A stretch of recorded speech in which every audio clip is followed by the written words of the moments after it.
Romanos capítulo 1, versículo 16 e 17.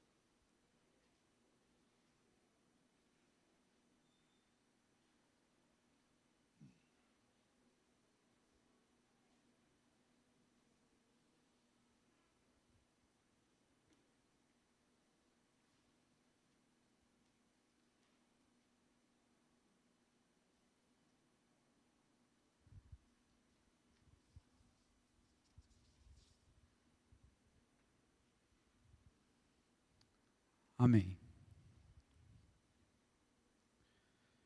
Vamos ao texto. Pois não me vergonho do Evangelho, porque é poder de Deus para a salvação de todo aquele que crê, primeiro do judeu e também do grego, visto que a justiça de Deus se revela no Evangelho de fé em fé, como está escrito, o justo viverá por fé. Vamos ter uma palavra de oração.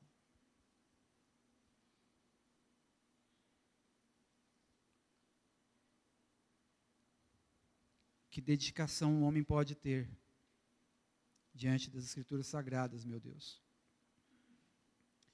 Que possa ser motivo de êxito na pregação da Tua palavra. Nesse caso, Senhor, nós nos rendemos a Ti. Crendo, Senhor, que apesar de estudo, que apesar, Senhor, de pesquisas, apesar de qualquer coisa que nós venhamos a se dedicar, assim, mesmo assim, nós dependemos da sua graça. Dependemos, meu Deus, do seu constante cuidado para conosco. Não temos pretensão nenhuma, Senhor, de poder expor por nós mesmos a sua palavra. Mas o teu Espírito Santo pode todas as coisas. Pode operar em nós, na leitura da tua palavra, na menção, Senhor, do exemplo da história da igreja, do exemplo, Senhor, dos escritos bíblicos, da história da igreja primitiva. Que o Senhor nos ajude, Senhor, a ouvir do teu Espírito, esse Espírito da palavra, que vem ao longo de tantos séculos, se mostrando poderoso, levando homens e mulheres ao aprisco do Senhor Jesus Cristo. Ó Senhor, estamos aqui, não como quem já alcançou tal lugar, mas como quem espera, na semelhança daquele que Jesus mencionou na parábola. Tende piedade de mim, tende compaixão de mim, sê propício a nós, Senhor, porque somos pecadores. Olha para nós neste lugar, não nos deixe aqui só, Senhor, mas nos leva, Senhor, a experimentar da boa, perfeita e agradável vontade do Senhor. Aleluia. Amém. Uma coisa que nós não podemos negar, irmãos, nesses dias aqui nessa comunidade, na nossa comunidade, é que Deus tem sido ousado conosco. Não sei se vocês repararam, mas nós estamos expondo 4 cartas, 4 livros da Bíblia, simultaneamente. Temos essa puxada em Efésios, temos também Romanos, já tínhamos Gálatas, e agora nós estamos também com Colossenses. Irmãos, Deus quer fazer algo em nós, e é pela sua palavra. E louvado seja o nome do Senhor, que pelo teu Santo Espírito levanta homens para poder expor a sua palavra. E nós estamos gratos por isso. Amém, queridos? E que o Senhor possa nos fazer leais, fidedignos, instrumentos de adoração a Ele. Lloyd Jones que gostava de falar isso, né? Que na leitura e nos estudos da palavra, nós irrompemos essa necessidade, essa realidade em adoração. Quando nós estamos lendo a palavra, nós estamos em adoração. Quando nós estamos estudando, quando nós estamos recebendo a palavra, nós estamos em espírito de adoração. É assim que nós devemos estar aqui. Amém, queridos? Lembra que nós mencionamos que a carta aos Romanos é uma carta que vai nos levar a viver de forma digna em meio ao nosso tempo, de forma relevante, de forma a podermos darmos respostas ao qual os perdidos estão a encontrar. Então, queridos, fique atento. Não atento ao que o pregador fala, mas atento ao espírito da palavra que está percorrendo este lugar. É prazeroso ver um pai dedicando do teu espírito para levar os seus filhos uma porção exata da sua palavra em seus corações. Quando acontece isso, queridos, o nosso espírito, ele é aguçado para viver para a glória de Deus. Sem isso, amados, nós estamos fadados à vontade da carne, inclinados a essa realidade, ao qual o mundo já está. Por isso que quando nós olhamos, às vezes, a cristandade, olhamos as pessoas do mundo, olhamos a sociedade, parece que não tem diferença. Por quê? Porque está faltando o espírito da palavra no coração humano.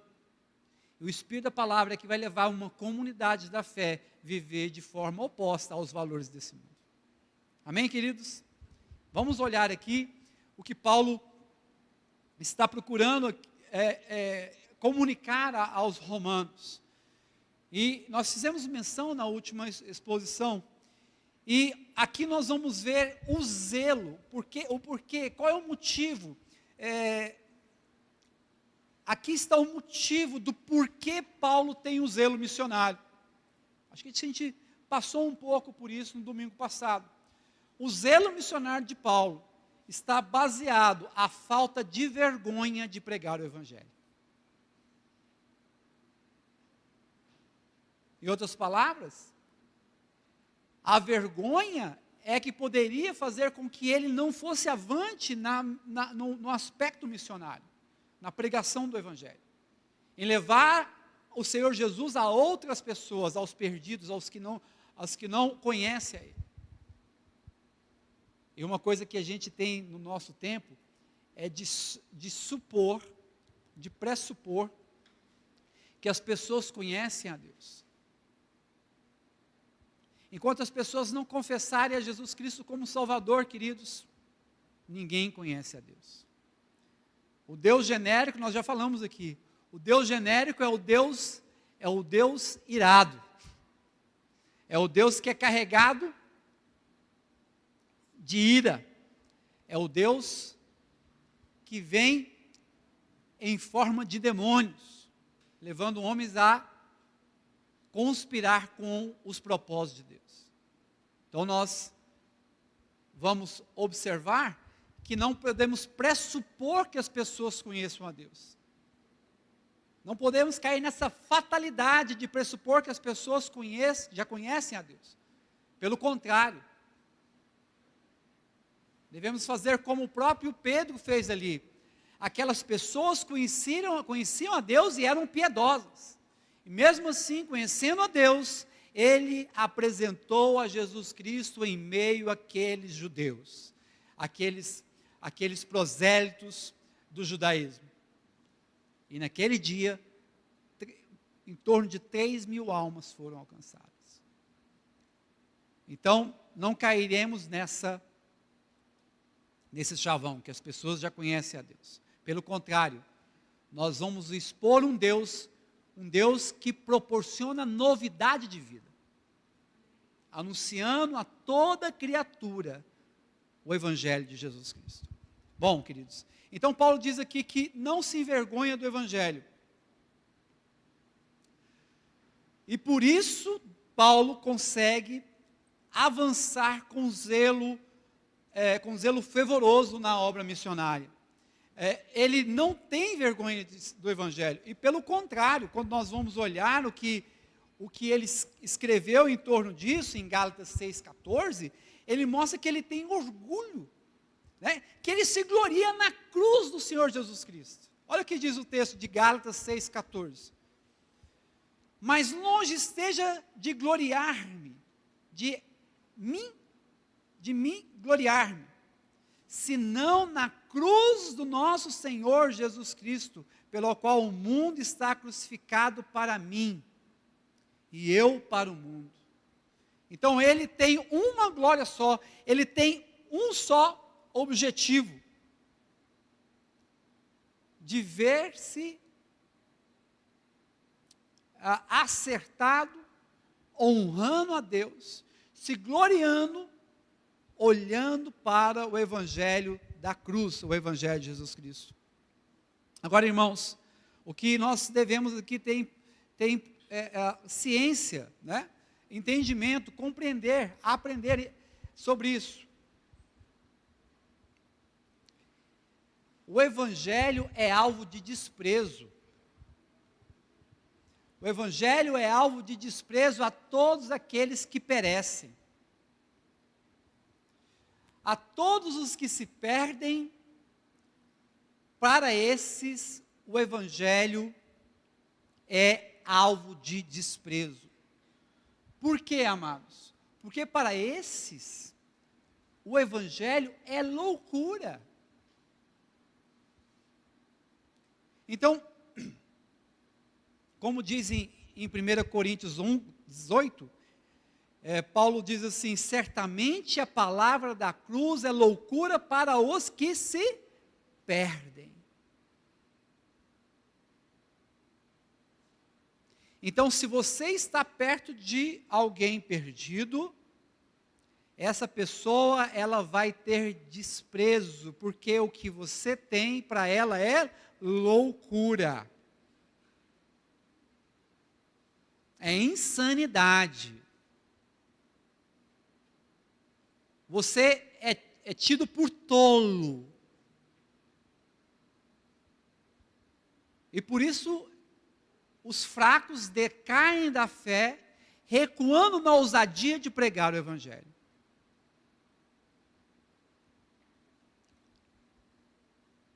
Então, por exemplo, os judeus, eles tinham para si, com o entendimento da Torá, do Antigo Testamento, da Palavra de Deus, que o Messias, o Salvador, ele viria com milagres, ele viria com sinais, com maravilhas. O que eles enxergavam na vida, na pessoa do Messias, do Salvador, é que ele viria como um tipo de Moisés, para salvar o povo judeu da opressão que eles estavam sofrendo dos romanos.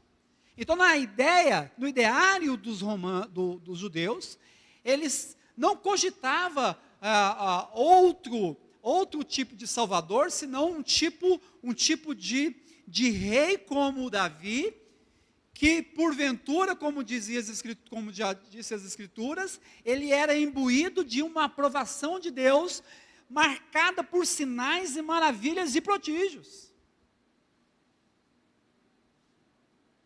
Tanto é que até mesmo João Batista foi perguntar para Jesus se ele era o que haveria de vir ou deveria esperar outro, e a resposta foi exatamente isso. Olha aqui a aprovação de que Deus já enviou o Messias. Os cegos vêm, os coxos andam.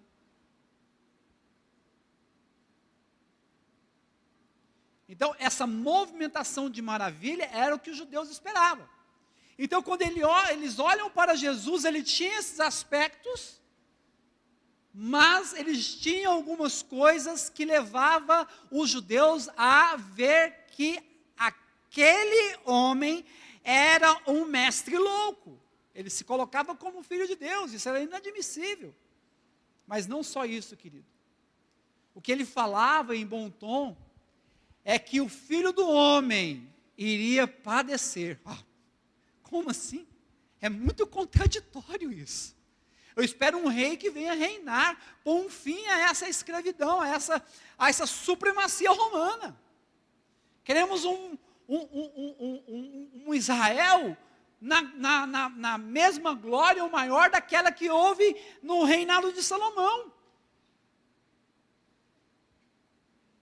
Não dá para aceitar um Messias sofredor.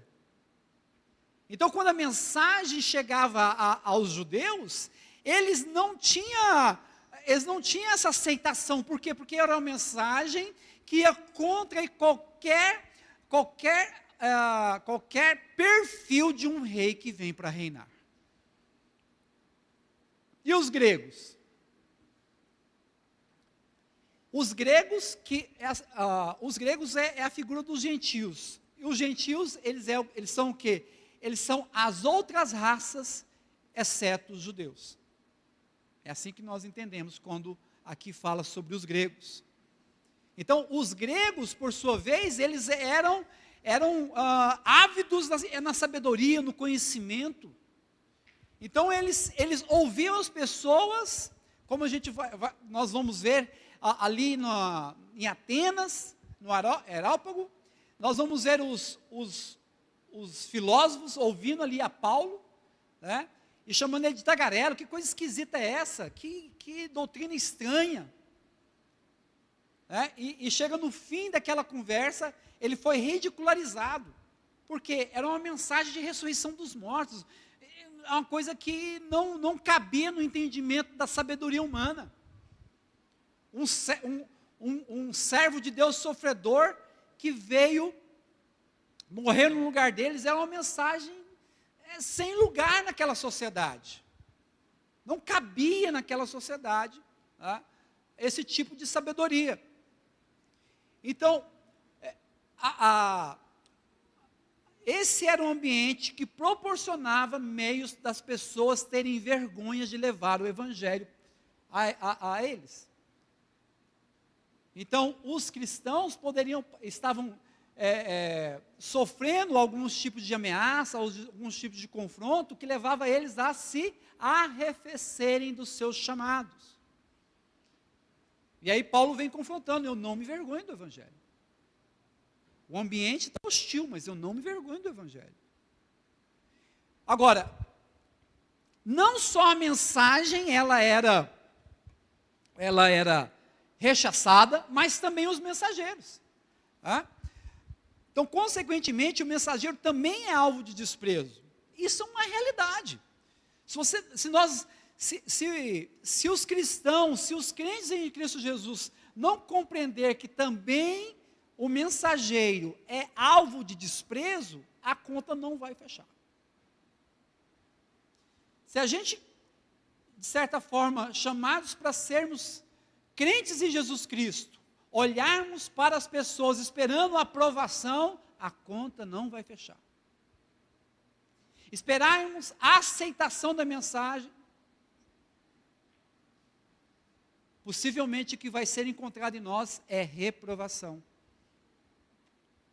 E Paulo, mesmo assim, ele mostra em 2 Timóteo que ele sofria essas condições, esses intempéries.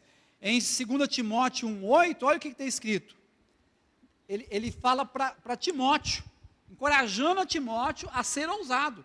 Não te envergonhes, portanto, do testemunho do nosso Senhor. E o testemunho aqui é falar, gente. Não é bom comportamento, é falar.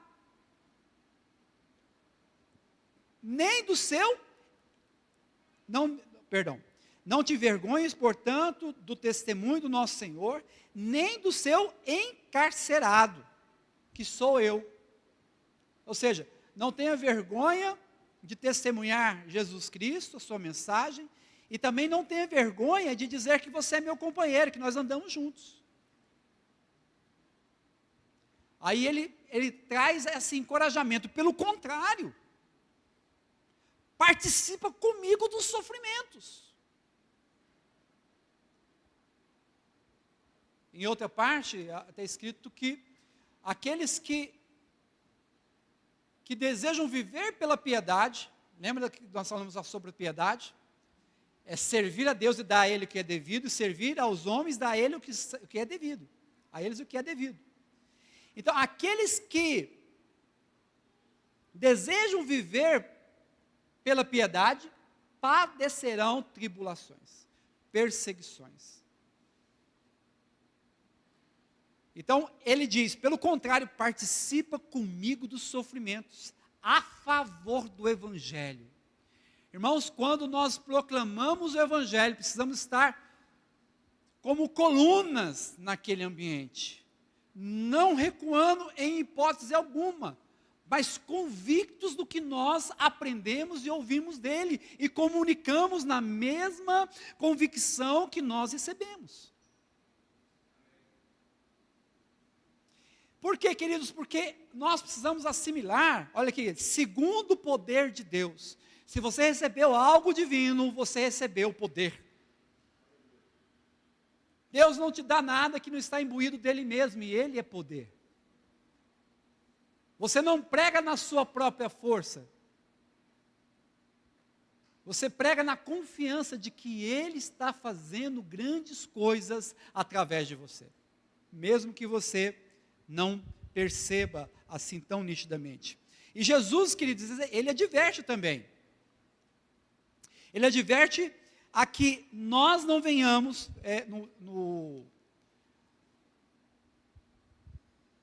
em Marcos 8,38, ele adverte o seguinte, porque qualquer que nessa geração adúltera e pecadora se envergonhar de mim e das minhas palavras, também o Filho do Homem envergonhará dele, quando vier na glória do seu Pai com os seus anjos.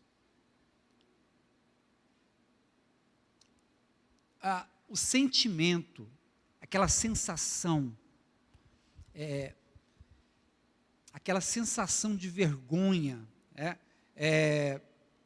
quando nós estamos incomodados e conclamados a pregar o Evangelho, essa sensação de vergonha é quando nós somos confrontados pelas pretensões da sabedoria e dos poderes dos humanos.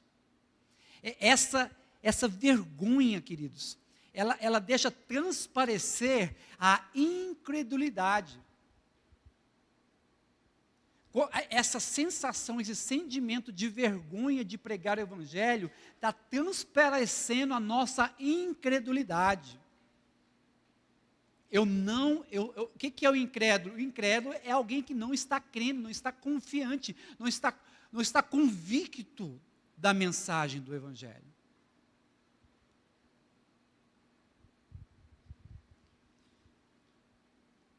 O incrédulo, ele deixa transparecer que ele não tem convicção da verdade do Evangelho. Agora, irmãos, já a ausência dessa vergonha, o tirado dessa vergonha, como Paulo fala, eu não me vergonho do Evangelho, essa vergonha serve como o quê? Como uma certificação da nossa fé.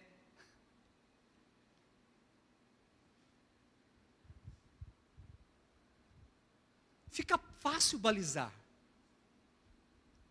Quando nós temos a fé verdadeira, a comunicação do Evangelho flui com coragem de nós.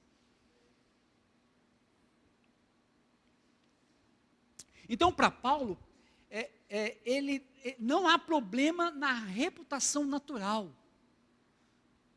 Nós vamos pegar um pouco disso. Essa reputação natural é que faz com que a gente venha a ruir, venha a cair. Essa reputação natural não conta para Deus. Vamos entender o que é reputação natural. Reputação natural versus reputação espiritual. Jesus Cristo, ele foi morto no madeiro, ao qual, naquela época, era símbolo da pior condenação que poderia ter a um malfeitor. Jesus Cristo naquela cruz estava com a reputação abaixo de zero. Mas a reputação dele espiritual estava acima de 100. Essa é a noção que nós precisamos ter. Paulo demonstra para nós que ele não tem reputação natural. Ele não se envergonha da mensagem da cruz. E o motivo de Paulo estar pronto para pregar o Evangelho, como nós vimos na exposição anterior, é porque ele está livre de qualquer vergonha. De qualquer vergonha. de qualquer receio, de qualquer constrangimento, ele não se envergonha da mensagem da cruz. E a razão, queridos, dele não ter vergonha, é que o evangelho para ele é o poder de Deus para a salvação. Gente, como já mencionei isso, acho que eu quero mencionar de novo, se eu lembrar, mencionar novamente. Irmãos, a nossa sensibilidade com a morte natural é muito grande. Eu não estou falando que não tem legitimidade nisso. As pessoas estão morrendo ao nosso redor. Mas, queridos, como pode a falta de sensibilidade da morte espiritual?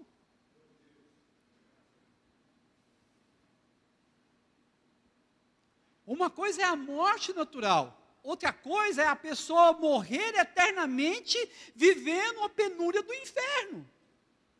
Isso não nos sensibiliza, isso não nos contraria, isso não nos leva a um sentimento nobre, de um senso de missão, de desejar alcançar as pessoas, independente se elas vão morrer ou não.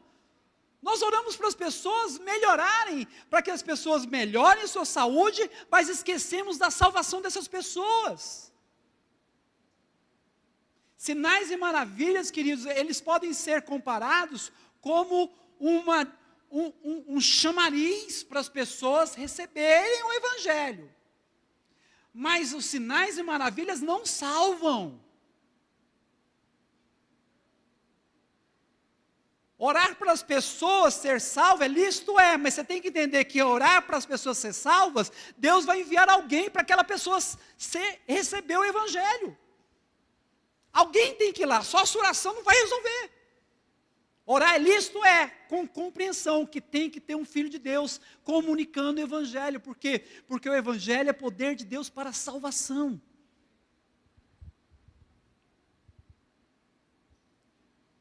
Nós vamos olhar, que quando Paulo fala a respeito dessa razão, que o evangelho é poder de Deus, nós vamos ver Paulo demonstrando que esse evangelho opera fora da sabedoria humana. A sabedoria humana não conta. E é justamente aquilo que impede a gente de ser usados, porque a gente olha os mais sábios, olha os mais inteligentes, e entende que nós somos incapacitados a levar a mensagem. E é justamente isso que Deus não quer de nós. A nossa ousadia não pode ser freada por causa da sabedoria dos homens. Nossa, meu superior é tão inteligente, meu professor é tão inteligente, meu patrão é tão inteligente, aquele funcionário lá, o primeiro lugar é tão inteligente, não conta. Não conta. E é o que Jesus veio dizer aqui, em Lucas 10, 21. Vamos ver Jesus Cristo aqui, ele se conforta ao saber como a sabedoria de Deus opera. Olha como a sabedoria de Deus opera em Lucas 10, 21.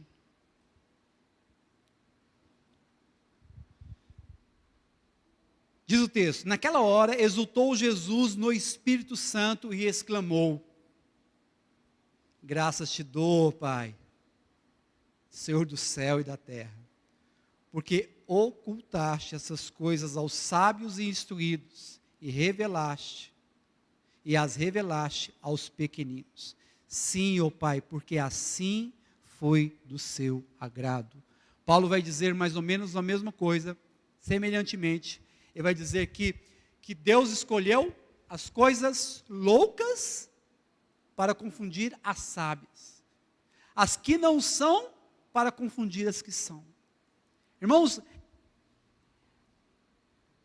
na mente humana, na mente natural, é nó, é pirâmide invertida. Pirâmide invertida só tem equilíbrio, só para em pé se tiver a ação do Espírito Santo. E é essa a mensagem que nós precisamos esperar. Uma mensagem que não respeita manifestação de sabedoria humana. Então o Evangelho é poder de Deus para a salvação. E quando nós falamos que o Evangelho é poder de Deus para a salvação, esse Evangelho é a mensagem de Deus. Podemos dizer então que a mensagem de Deus é poderosa para a salvação. É a mensagem. Não é o que você produz, é o que você fala de Cristo Jesus.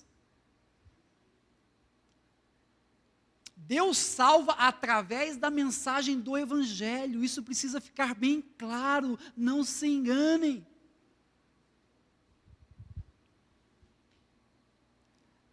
A mensagem é o poder de Deus para a salvação. Qual é a implicação disso? A implicação disso é que essa mensagem, ela vem como poder de Deus, se mostrando operoso para salvar, mas exclusivamente por meio da mensagem do Evangelho. Qual é o método da salvação de Deus para o homem? A pregação da mensagem do Evangelho. Ah, como isso precisa estar latente e patente no nosso ser. A mensagem é a palavra de Deus, e a palavra de Deus é viva e poderosa. Quando nós olhamos para as Escrituras Sagradas, nós podemos ver a mensagem saltando ao nosso coração, inundando o nosso ser, vivificando o nosso espírito, nos enchendo de luz, nos enchendo de alegria, nos enchendo de fogo. Fogo para iluminar. Fogo para, como diz o piedoso John Wesley, eu taco fogo em mim para incendiar outros. O que nos incendeia, queridos, é a mensagem do Evangelho. A salvação deve ser entendida tanto no conceito negativo, que é o quê? O conceito negativo, livrar da morte do pecado, como também no conceito positivo, que é o quê? Introduzir essa pessoa que foi agora livre da morte do pecado, introduzir ela na justiça e na vida de Deus.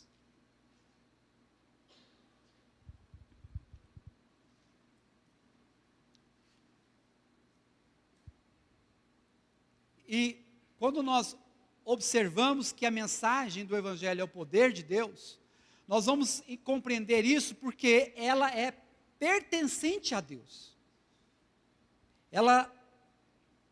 Nós podemos expressar ela com o pensamento de se referir à onipotência de Deus. Deus faz de forma sobrenatural, ou seja, não há naturalidade naquilo que Deus está fazendo.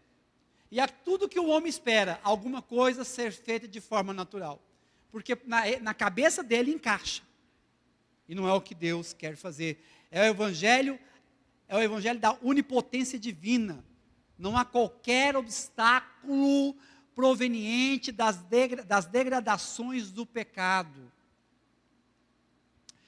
Às vezes nós olhamos para as pessoas e vemos, ixi, esse aí não tem salvação não. Possivelmente você não entendeu nada do que Deus faz. Quando você está desacostumado de falar com a pessoa mais de uma vez, você já desistiu dela, você não entendeu nada do Evangelho. Você não entendeu nada da onipotência de Deus. Deus salvou você, Ele pode salvar qualquer um. Lembra do que Paulo fala? O principal dos pecadores. E quando ele fala isso, ele fala já bem adiantado com a sua vida, com o seu ministério. É a noção da pessoa de entender quem ele é. Se colocar diante das pessoas como submissão. Somos sujeitos uns aos outros. Olhando para as pessoas como quem é servo. Lembra de Jesus falando sobre isso? Olha, não é como o governo humano. O maior no reino dos céus, no reino de Deus, é o que serve.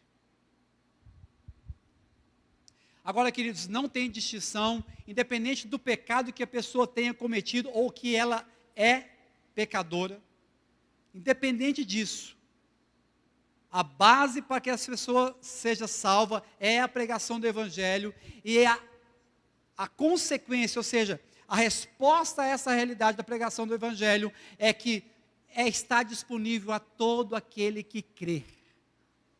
Não tem nem judeus, nem gregos, nem gentios, nem homens, nem mulher, raça nenhuma conta. Por quê? O que conta é se crer. Então, ela não opera essa pregação, esse evangelho, ele não opera de forma incondicional e universal. Nós somos alertados quanto a isso nessa mensagem, porque essa mensagem da salvação, ou seja, a salvação é para todo aquele que crê. A salvação nunca se torna uma realidade à parte da fé. É necessário ter fé.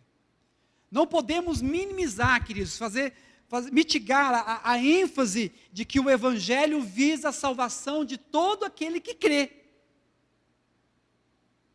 E muitas das vezes nós temos assim, como uma vez a Divino falou, nós vemos as pessoas assim meio dozenta, né? A gente olha com os olhos naturais e a gente quase que coloca Deus contra a parede e fala assim, não, mas Deus tinha que salvar essa pessoa. Não é assim que funciona. Aos que creem, então, ou seja, não ao circuncidado, não ao batizado. Batismo não é sinal de que a pessoa é salva. Não aos que cumprem a lei, mas a quem, queridos? Aos que recebem Jesus Cristo e têm fé nele, como ele é oferecido na mensagem do Evangelho. Como Jesus Cristo é oferecido na mensagem que você tem colocado. A mensagem que você tem colocado às pessoas é uma mensagem bíblica, expõe um Cristo crucificado, expõe a paixão que Cristo sofreu. Então, crer, queridos, é receber por verdadeiro, é ser persuadido na verdade e na convicção de que o Evangelho de Deus é poderoso para a salvação. A fé confia, a fé acredita nisso. A fé acredita aquele que tem fé acredita que ele foi salvo pela graça. E que se ele foi salvo pela graça, quem não pode ser salvo pela graça? Confiante, ele prega essa mensagem sem vergonha a todos aqueles que são apresentados a ele. Então, nisso, queridos, consiste a glória do Evangelho. Porque o poder de Deus no Evangelho é operoso, é operante para a salvação. A justiça de Deus, queridos, ultrapassa o pecado e a ruína dos que creem.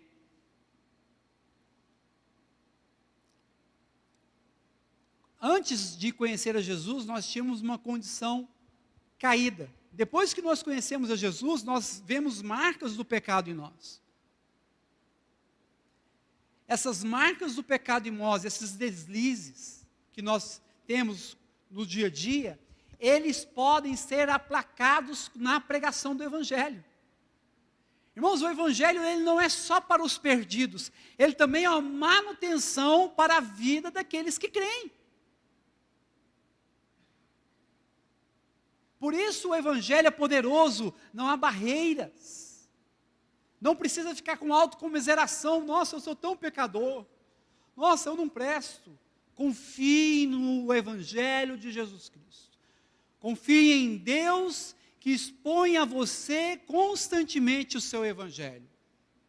E você será transformado.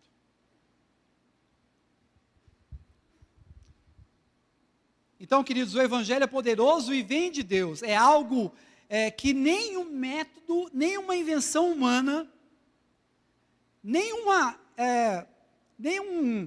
um esforço de sabedoria humana ou poder humano pode realizar ou poderia realizar para qualquer ser humano. Não adianta esperarmos salvação nos outros. Não adianta nós esperarmos a salvação à parte do Evangelho de Jesus Cristo.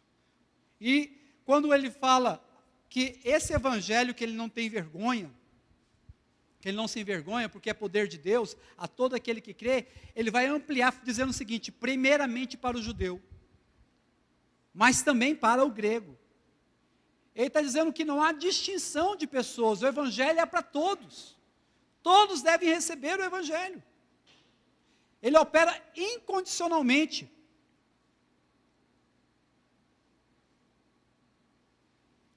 Jesus disse que, em João 4, 22, eu vou fazer só a menção, que a salvação vem dos judeus. Você percebe a prioridade? A salvação, ele veio primeiro para a nação de Israel. O apóstolo João declara em João 1:11, eu vou só fazer a menção, que Jesus veio para o que era seus e os seus não receberam. Quando nós vamos ver Paulo pregando, primeiro ele ia aonde? Na sinagoga. Ele disse que ele era apóstolo dos gentios, mas a primeira iniciativa que ele tinha chegando numa cidade era entrar nas sinagogas dos judeus. Então, quando diz grego, né, também do grego, inclui todas as outras nações, exceto os judeus. Então, não tem acepção de pessoas, nem distinção de pessoas.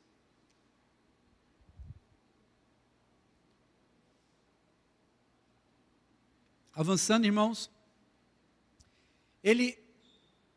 Paulo, ele traz do porquê que o Evangelho, ele não tem vergonha, porque ele é o poder de Deus a todo aquele que nele crê. Ele fala que esse Evangelho é a justiça de Deus, que se revela no Evangelho. Vamos entender uma coisa, irmãos, a justiça de Deus não é como a justiça dos homens. Na justiça dos homens, o que nós vamos perceber? Que há maneiras, né, de como alguém é ou se torna justo diante de si mesmo e para as outras pessoas. Essa é a justiça dos homens. É um trabalho de conhecimento, de percepção de si mesmo e do outro, que vai levar a pessoa a entender e compreender como ser justo consigo mesmo e para com os outros. Essa é a justiça dos homens. Mas na justiça de Deus, nós vamos ver a maneira, o como alguém se torna justo diante de Deus. Essa é a justiça de Deus. É a justiça que vem de Deus. Não brota do homem, cai dos céus como chuva. Graça pura. Intervenção divina.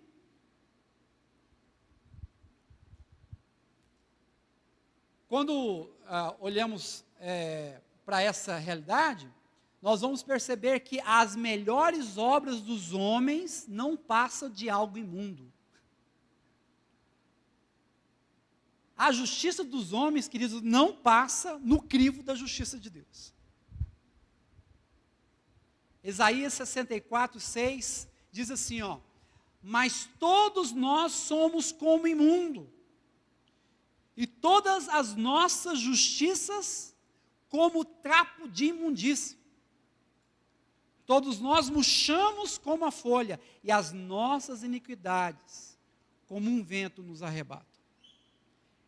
Eu não sei quanto a vocês, queridos, mas quando às vezes a gente tem uma fase assim, parece que a gente está sem desejo de ser espiritual, parece que as coisas ruins em você vai se bolorando, vai criando um lodo, vai crescendo, uma coisa como águas paradas, sabe? Ela vai crescendo e quando você percebe, nossa, eu fiz isso, como que eu consigo fazer isso? Meu Deus do céu. Teve uma menção que o Wilson fez de um outro piedoso aqui. No reino de Deus, ou nós avançamos ou nós recuamos. Não tem como não tem campo neutro nessa realidade. Ou nós estamos dedicados às nossas vidas, se preocupando com o nosso umbigo, com as nossas casas, ou nós estamos preocupados com a vontade de Deus, com o reino de Deus, com a casa de Deus. Não tem, nessa hora não tem equilíbrio. E a gente é dopado de engano, de achar que essas coisas se equilibram. Não se equilibram. Ou você está comigo, ou você se espalha.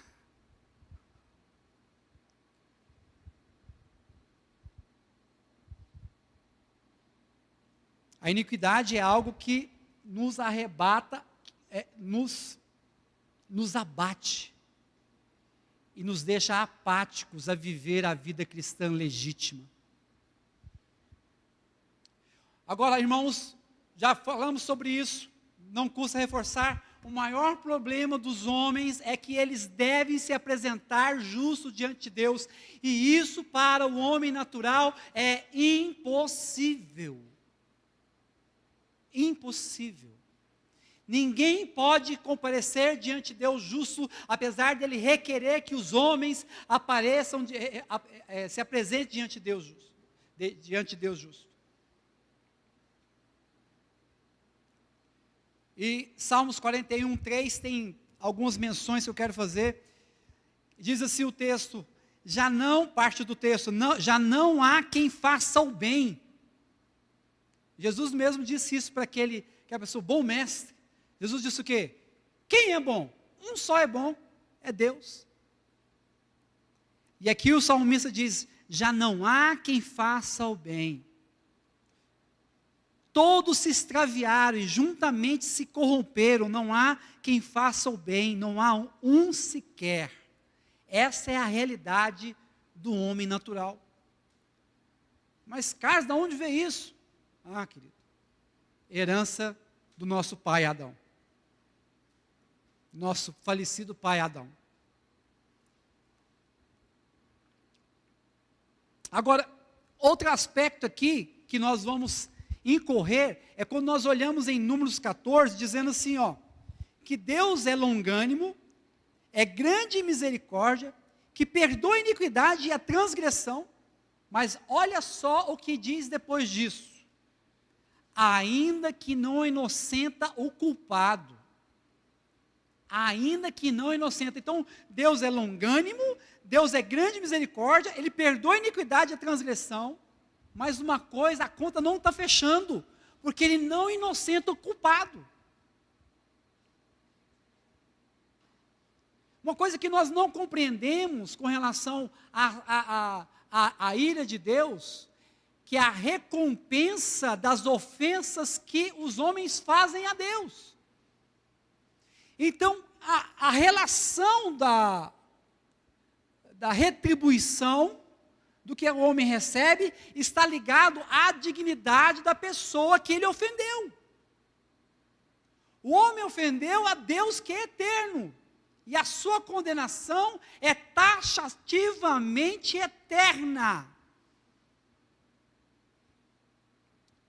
Então, Deus, quando ele fala que ele não inocenta o culpado, o que está claro aqui é que a pessoa, nós vimos nos textos anteriores, que todos estão destituídos da glória de Deus. Em outras palavras, todos pecaram. Todos estão afastados do convívio com Deus. Está fechado. Ninguém tem acesso à bem-aventurança eterna.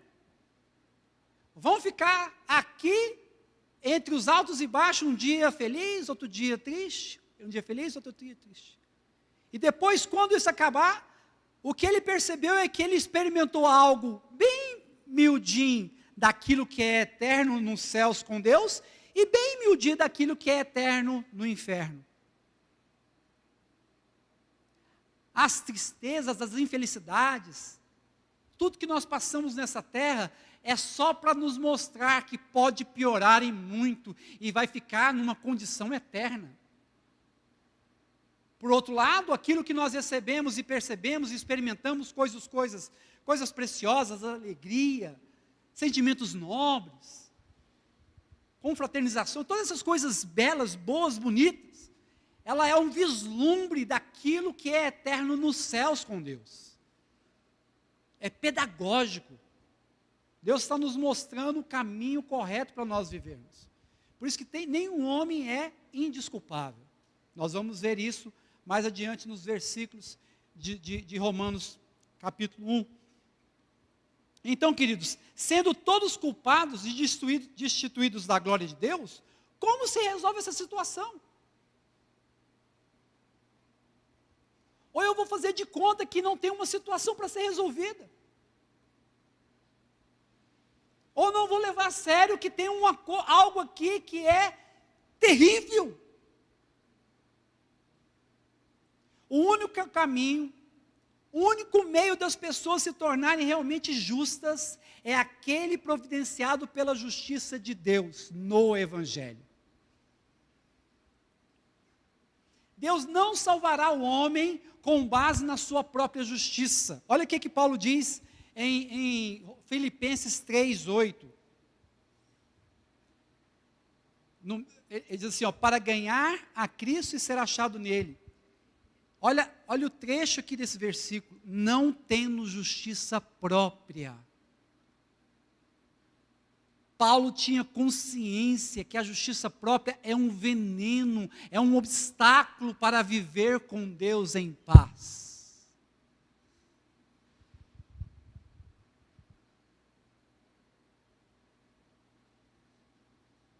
Por quê? O texto diz, porque essa justiça própria procede do mérito humano.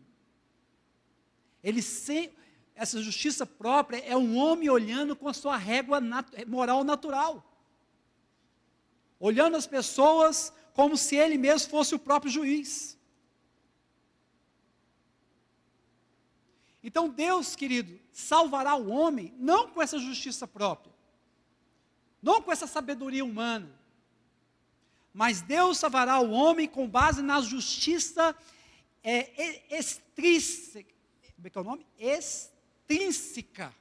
Ou seja, uma justiça que está externa ao homem. Uma justiça que não coube ao homem. É aquela justiça que não se origina do homem. É aquela justiça que não vem da esfera, que vem de uma esfera além do que o homem é. Essa justiça não se origina da terra, mas vem do céu. Essa justiça, ela precisa ser revelada, continuando o texto. Ela precisa ser revelada. A palavra revelação aqui, se revela, ela quer dizer trazer luz o que antes era desconhecido. O texto bíblico diz que nós, antes mortos nos nossos delitos e pecados, Ele nos deu vida. Que, em outra parte, que nós fomos transportados das trevas para a sua maravilhosa luz. Não se engane, queridos, o Evangelho precisa iluminar o nosso ser. Nós não temos luz própria. Mas o Evangelho se revela nas nossas vidas, e esse Evangelho revelado é que nos leva a compreender a justiça de Deus. Um homem, como eu estou aqui já quase 50 minutos, pode falar sobre isso aqui mais 50. Não vai resolver se o Espírito Santo não revelar nos seus corações a luz do Evangelho. Só o Espírito Santo pode fazer isso. Só o Espírito Santo proporciona essa revelação. É o Espírito Santo que convence. Nós já ouvimos, já lemos sobre isso. É o Espírito Santo. É Ele que faz essa obra. O Evangelho é poder de Deus, porque é nele a justiça de Deus se revela. A justiça de Deus se revela no Evangelho, e por isso Ele é poderoso. E Ele só se revela como poder, se o Espírito Santo assim fizer essa obra. Então, o que se revela? O que se revela é a justiça gratuitamente imputada ao pecador, pela soberana graça de Deus. Sabe com que base, queridos? Com base na expiação substitutiva de Cristo. Deus não inocenta o culpado. Aquele que pecou receberá juízo, receberá retribuição. E se pecou contra um Deus eterno, o seu castigo é eterno, não é brincadeira. Não podemos zombar da paciência de Deus, da longanimidade de Deus no tempo presente.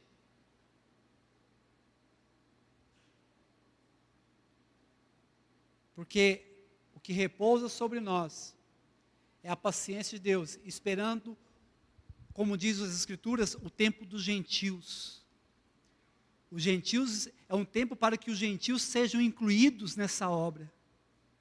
Mas esse tempo vai se acabar. E não haverá mais tempo para podermos buscar arrependimento e uma vida devota a Deus. Então, quando Paulo diz aqui que o Evangelho está se revelando, né? Que a justiça de Deus se revela no Evangelho, nós compreendemos aqui, de forma menorizada, digamos, nós compreendemos aqui que essa justiça de Deus, ela é imputada na vida daqueles que creem, e é imputada porque as pessoas creem que Jesus foi o seu substituto naquela cruz. Em síntese. Mas e como que ela é revelada? Tem um modus operandi dessa revelação. Ele diz que é de fé em fé. De fé em fé. Lutero tem uma expressão interessante. Ele diz assim, parafraseando essa expressão, ele faz assim: crendo sempre mais e mais, de forma que quem é justo seja ainda mais justificado. De fé em fé, é um desenvolvimento de vida diante de Deus. De fé em fé, é você se edificar na graça de Deus, constantemente um estilo de vida. E ele faz menção lá de Apocalipse, lá o negócio é tenebroso. Tem glória, mas tem terror. Tem maravilha, mas é terrível. Apocalipse 22, 11 diz assim, ó: continue o injusto fazendo injustiça, e continue o imundo ainda sendo imundo. A outra parte do versículo diz assim: o justo continue na prática da justiça, e o santo continue a santificar-se. Isso é viver de fé em fé. A primeira parte, isso é não viver de fé em fé. Sem fé é impossível agradar a Deus. Porque para você se entender que está se aproximando de Deus, você precisa crer que Ele existe. Sem fé é impossível. Se você está por sua própria conta, se você não consegue perceber que Deus é galardoador daqueles que o buscam, é possivelmente, ou você estacionou essa fé, tentando ajudar você, ou você não tem essa fé. E o que é a fé, queridos? É crer com convicção no que Deus fez por nós em Cristo Jesus. Paulo aponta algo semelhante em 2 Coríntios 3,18. Olha lá, vamos abrir lá para ver o que diz o texto. Vamos pegar algumas palavras-chave, algumas expressões-chave aqui de compreensão.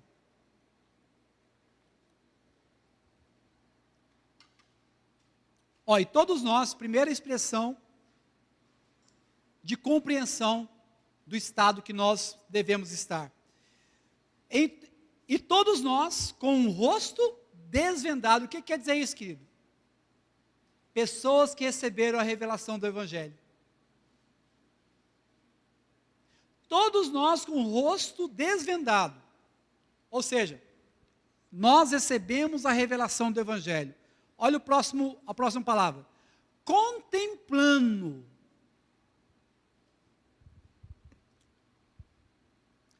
Aqui nós vamos usar o termo apego. Se há para nós uma porção de revelação, nós devemos ter apego a essa revelação. Essa revelação precisa fazer parte dos nossos pensamentos, da nossa memória, do nosso estado de espírito, da nossa sensação de alma, dos nossos sentimentos, das nossas emoções. Precisa de haver apego. Lembrando que Paulo falou, vamos repetir o mesmo texto de Filipenses, ele diz assim, para ganhar a Cristo e ser achado nele. A impressão que se dá aqui é que Paulo tem uma revelação sobre Cristo e ele quer cada vez mais ganhar mais de Cristo. Até o ponto de se ver achado nele.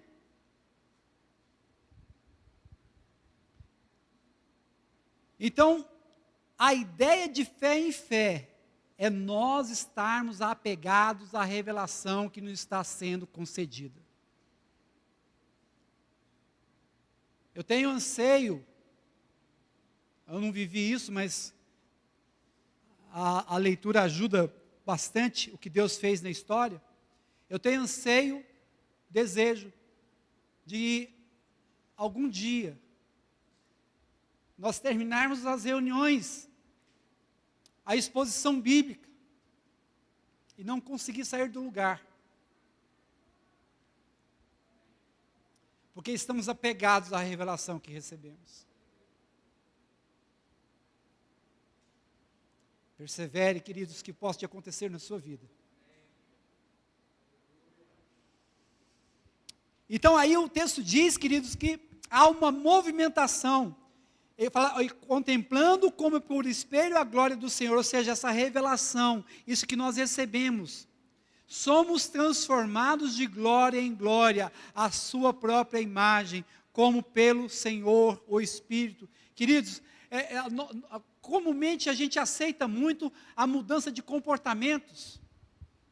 Não é nada errado em mudar os comportamentos, mas para nós que temos fé, nós esperamos ser transformados com vistas a um olhar profundo numa revelação concedida a nós.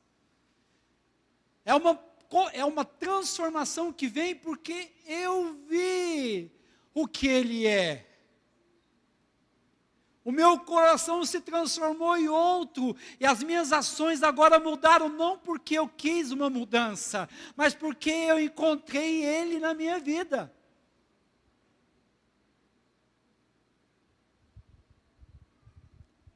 Então, queridos, é necessário um certo apego ao que Deus nos concede. Recebemos a revelação e contemplamos o que foi revelado. A gente é tomado de muito constrangimento muitas vezes, né, irmãos? Às vezes a gente está aqui, recebe algo de Deus. Vamos fazer uma percepção no nosso interior. A gente recebe algo de Deus, mas a gente é constrangido com as coisas que estão ao nosso redor. E aí a gente fica constrangido, meio envergonhado, e aí cede a esse constrangimento externo, enquanto Deus está falando com nós de forma tão particular e pessoal. Às vezes nós vamos ter discernimento, esperar Deus falar. Como domingo passado, por exemplo, né? Eu estava pronto para fechar tudo, terminar. Já preocupado com o horário. Às vezes quando a gente fala essas coisas, não é dando um recado, né, queridos? É mostrando a nossa natureza. E aí sim, já terminando o compartilhar a exposição, aí a Adriele chegou aqui no meu ouvido e disse assim, olha, eu estou sentindo do Senhor que é para fazer apelo.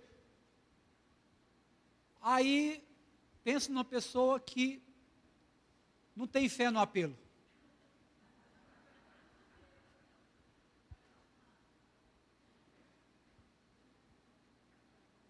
Aí naqueles poucos segundos que parece uma vida eterna, pensando no que eu vou fazer agora, eu vou contra a minha noção das coisas, e vou honrar o que o Senhor está fazendo para a igreja.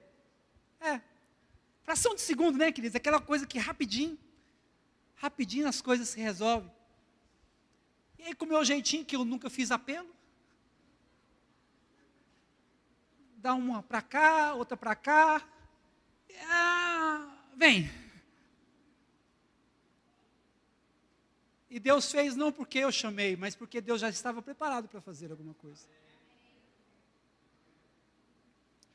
Então a gente precisa estar livre, esperando que Deus possa fazer algo mais profundo em nós. Você acha que os seus pensamentos, queridos, de precisar ir embora, nossa, a mensagem está demorada, você acha que esses pensamentos vêm de Deus? Não, sim, de boa. Esse eu também tem isso. Tem que fazer comida, tem que fazer... A gente arruma muitas justificativas para não permanecer naquilo que Deus está fazendo conosco. É próprio da natureza humana.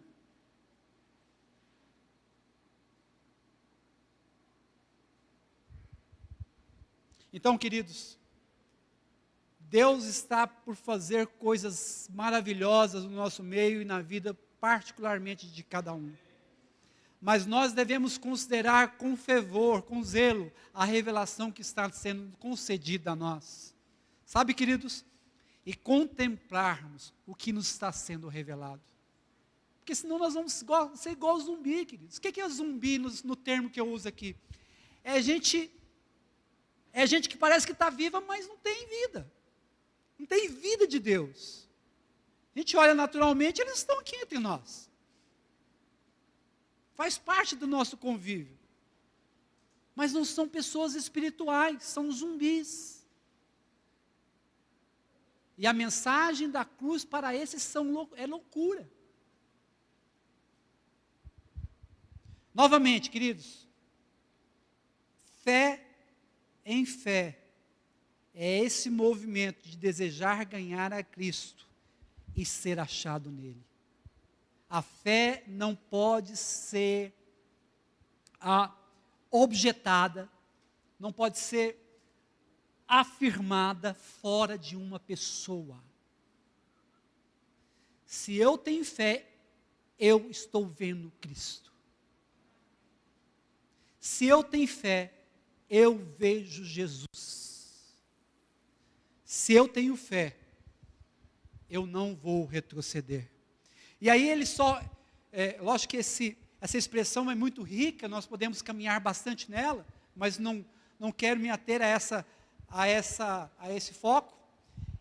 Aí ele só define o que ele explicou para trás. Ele diz, como está escrito, o justo viverá pela fé. O justo viverá por fé. E olha aqui o que Hebreus diz na mesma expressão. Olha o que diz, gente, é muito rico e muito temeroso. Porque o autor Hebreus diz o seguinte, depois dessa expressão justo viverá por fé, ele diz assim, e se retroceder, nele não se compraz a minha alma. Ou seja, a pessoa que deve viver pela fé, se ela retrocede, Deus não tem prazer nessa vida. Deus não tem prazer nessa pessoa. Percebe tanto que é sério? Mas graças a Deus, nós somos encorajados a colocar os olhos nesse homem maravilhoso, nesse perfeito homem, nesse que escandalizou os céus. Quem é esse o Rei da Glória? O Senhor forte e poderoso nas batalhas. Ele é o Rei da Glória. O olhar nosso deve estar contido da figura, da pessoa e do que lhe é oferecido na mensagem do Evangelho. Nós somos enriquecidos, porque somos avivados no coração pela pregação da mensagem do Evangelho. Vamos buscar o Senhor? Vamos buscar o Senhor. Senhor. Vamos buscar o Senhor, vamos buscar o Senhor. Cada um com a sua porção nas mãos. Se apresente diante de Deus. Se apresente diante de Deus. Tenha noção que Ele é galardoador daqueles que o buscam. Se mostre por fé. Se coloque diante de Deus. Apresente-se a Ele. Senhor, estou aqui, Senhor. Estou aqui com as mãos cheias do que o Senhor me concedeu essa manhã. Estou aqui, Senhor, para me render aos seus pés, para me render à sua vontade, para que a nossa vida, a minha vida, Senhor, os meus irmãos, possa encontrar esse conforto que é recebido, que é experimentado na convicção do que o Senhor preparou para nós. Oh Deus, obrigado, Senhor, por tamanho privilégio de estarmos aqui ouvindo e percebendo o que o Senhor deseja das nossas vidas. Queremos olhar de forma mais profunda ao nosso Messias, nosso Salvador, nosso Senhor. Queremos conhecer Deus, queremos conhecer o Senhor, Pai, através desse homem. Ele disse que se apresentaria e mostraria quem é o Senhor. Estamos aqui abertos por essa revelação, por essa instrução, por esse entendimento. Que o Senhor faça sobre a vida dos meus irmãos, Deus. Que o Senhor faça, Deus, sobre cada um deles. Dessa porção que está em suas mãos. Dessa porção, Senhor, que eles estão contemplando. Que o Senhor os encoraje. Que o Senhor, meu Deus, faça deles objetos de louvor na terra. Que aquilo que eles receberam, Senhor, de Ti, possa ser, meu Deus, um objeto de apego, para que eles não abram mão, não recuem, mas avancem para o reino de Deus, com ousadia, levando a outras pessoas aquilo que recebeu. Como está escrito, eu criei, por isso falei. Nós cremos, por isso nós estamos falando. Esteja sobre nós, recebe o nosso louvor, recebe a nossa dedicação, o nosso reconhecimento. Recebe, Senhor, de nós, pelo Espírito Santo, a adoração.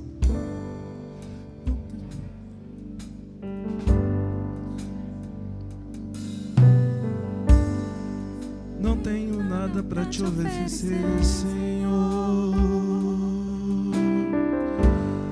Tudo que eu tenho pertence a Ti.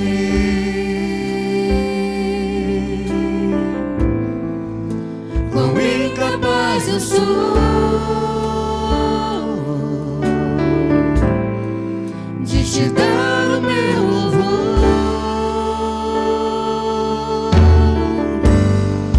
Como um vaso sem nenhum valor eu sou, mas das trevas o Senhor me resgatou. E com coração grato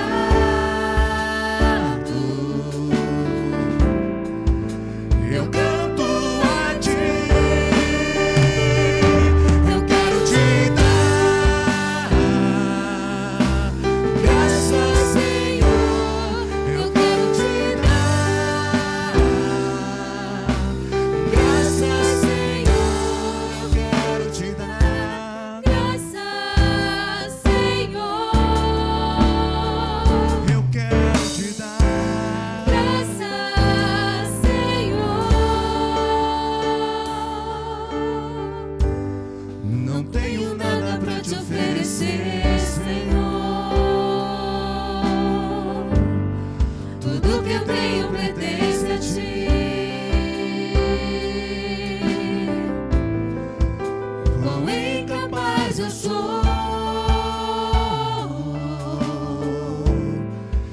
te dar o meu louvor.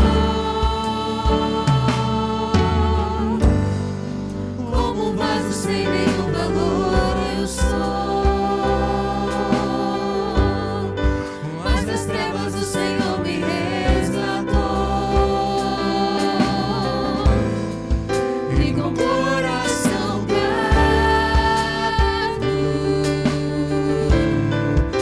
eu canto a ti. Eu quero te dar graças, Senhor. Eu quero te dar graças, Senhor. Graças, Senhor. Eu quero te dar Graças, Senhor.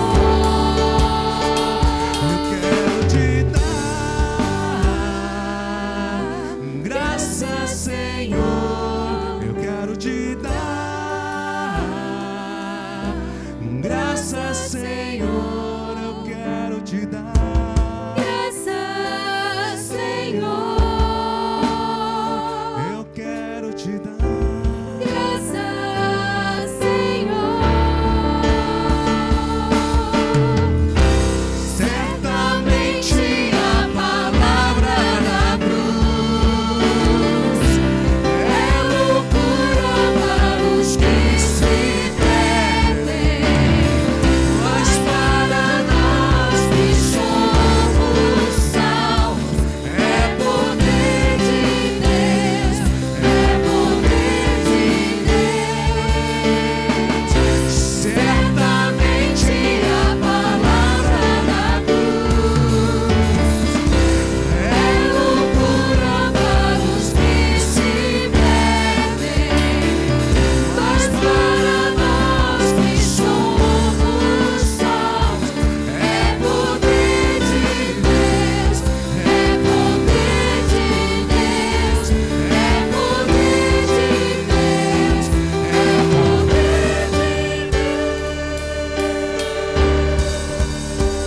Deus. eu quero te dar graças, Senhor. Eu quero te dar graças, Senhor. te dar Graças, Senhor. eu quero te dar Graças, Senhor.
Que a paz, que excede todo entendimento, esteja sobre cada um de vocês. Que o amor de Deus possa estar latejando dentro de vocês. Que as consolações do Espírito Santo não se apartem de vocês. Vão em paz, amados. Lembre-se que vocês foram chamados para amar e levar a mensagem da cruz a todos aqueles que estão ao seu redor. Deus abençoe, boa semana, em nome de Jesus. certamente ti.